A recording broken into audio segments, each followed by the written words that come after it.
నమస్తే అండి, నా పేరు అంబటి శ్రీజ. నేను రాంబాబు గారి మూడో అమ్మాయిని. అమెరికాలో ఉంటాను. అయితే నేను మీ అందరి ముందుకు ఎందుకు వచ్చానో మీకు ఈ పాటికి అర్థమై ఉండాలి. మా ఇంటి మీద 3 రోజుల క్రితం పెద్ద దాడి జరిగింది. అయితే ఈ దాడి ఎలా మొదలైంది? రాంబాబు గారు గుడికెళ్ళి తిరిగి ఇంటికి వస్తుంటే కొంతమంది టీడీపీ వాళ్ళు కర్రలు పట్టుకుని రాళ్లు పట్టుకుని ఫిజికల్ అటాక్కి వస్తూ థ్రెటన్ చేస్తూ ఆయన రెచ్చగొట్టే ప్రయత్నం జరిగింది. కొంత బూతు పదజాలం వాడుతూ ఒక మహిళ. అన్ఫార్చునేట్ గా దురదృష్టవశాత్తు రాంబాబు గారు అదే మాటని తిరిగి అనేశారు. ఆ స్పర్ ఆఫ్ ద మూమెంట్ లో ఇంటికి వచ్చారు, రియలైజ్ అయ్యారు, ప్రెస్ మీట్ పెట్టారు. ఇంత పెద్ద లీడర్ గా ఉండి నా బ్యాలెన్స్ ని నేను కోల్పోయి ఉండకూడదు, నేను ఆ మాట అనుండకూడదు అని ఆయనకున్న పశ్చాత్తాపాన్ని చాలా క్లియర్ గా వ్యక్తం చేశారు. అయినా వాళ్ళు తృప్తి చెందలేదు. లీగల్ కాన్సిక్వెన్సెస్ ఫేస్ చేస్తానని కూడా ఆయన చెప్పడం జరిగింది. కానీ వాళ్ళకి వేరే ఎజెండాస్ ఉన్నాయి.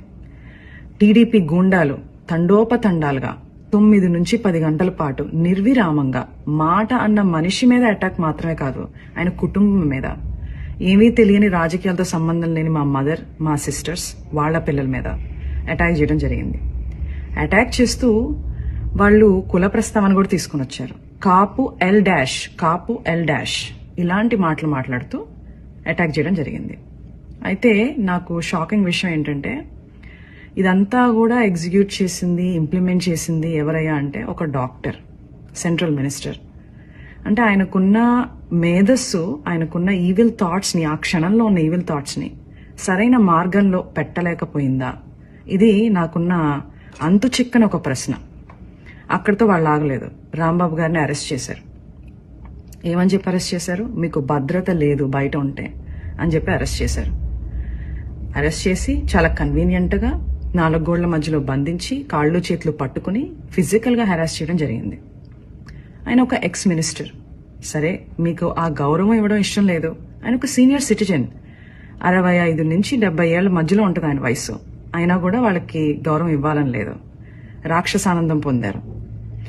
అయితే నాకు అనిపిస్తుంది, ఇంతకుముందు మా ఇంట్లో వాళ్ళు అమెరికాలో ఉన్నాను, ఫారెన్ కంట్రీలో ఉన్నాను అని చెప్పి నా యోగక్షేమాలు కనుక్కోవడానికి తరచూ నాకు ఫోన్ చేసి మాట్లాడుతుండేవాళ్ళు. ఇప్పుడు ఆపోజిట్ అయిపోయింది సిచ్యుయేషన్. అయితే రోజులన్నీ ఒకటిలా ఉండవు. నిన్నటి రోజు ఈ రోజు ఉండదు, ఈ రోజు రేపు రాదు. 4 రోజుల క్రితం మా ఇంటికి ఎంతమంది అయితే జనాలు వచ్చారో అంతకు 10 మంది ఈరోజు రావడం జరిగింది, ప్రేమాభిమానాలతో. ఆ రోజు మా ఇంట్లో కిటికీలు, అద్దాలు, తలుపులు పగిలిపోయాయి. ఈ రోజు ఏకంగా గోడలే పగిలిపోయినాయి. శ్రీ వైఎస్ జగన్మోహన్ రెడ్డి గారు మా ఇంటికి రావడం జరిగింది. కూర్చుని చాలా వివరంగా మా అమ్మగారితో, మా అక్కలతో జరిగిన సంఘటనల గురించి మాట్లాడటం, మా బాధని షేర్ చేసుకోవడం, మాకు ఒక అండగా నిలబడటం జరిగింది. చాలా సంతోషంగా ఉంది.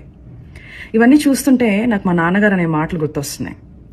శ్రీ వెంకటేశ్వర స్వామి అండ మాపై ఉన్నంత వరకు మీరు మా పైన వేసే ప్రతి రాయి మా దాకా చేరేసరికి పువ్వుగా మారుతుంది. మీరు మమ్మల్ని తిట్టే ప్రతి తిట్టు ఒక ఆశీస్సుగానే మారుతుంది. ఆయనే మాకు ఒక రక్షక కవచంలా ఉంటారు. Thank you. Hi friends, thank you for watching this video. ఈ వీడియో గనుక మీకు నచ్చినట్లయితే దయచేసి లైక్ చేయండి, షేర్ చేయండి. ముఖ్యంగా మా ఛానల్ 24/7 న్యూస్ టీవీని సబ్స్క్రైబ్ చేసుకోండి. ఆ తర్వాత మీ విలువైన అభిప్రాయాల్ని, మార్పులు, చేర్పులు, కావాల్సిన వీడియో ఏమన్నా ఉంటే మన వీడియో కింద కామెంట్ సెక్షన్ లో కామెంట్ రూపంలో తెలియజేయండి. నమస్కారం, సాయిదంచిక మాట్లాడుతున్నాను. ప్లీజ్ సబ్స్క్రైబ్, షేర్, లైక్ చేయండి 24/7 టీవీ ఛానల్. హాయ్ నమస్తే, నేను మీ Sonia Akula. Please subscribe to 24/7 news TV. Hi అండి, అందరికీ నమస్తే. నేను Mankota Prasad. Please do subscribe 24/7 news TV. Political, entertainment and infotainment updates కోసం like, share, subscribe 24/7 news TV.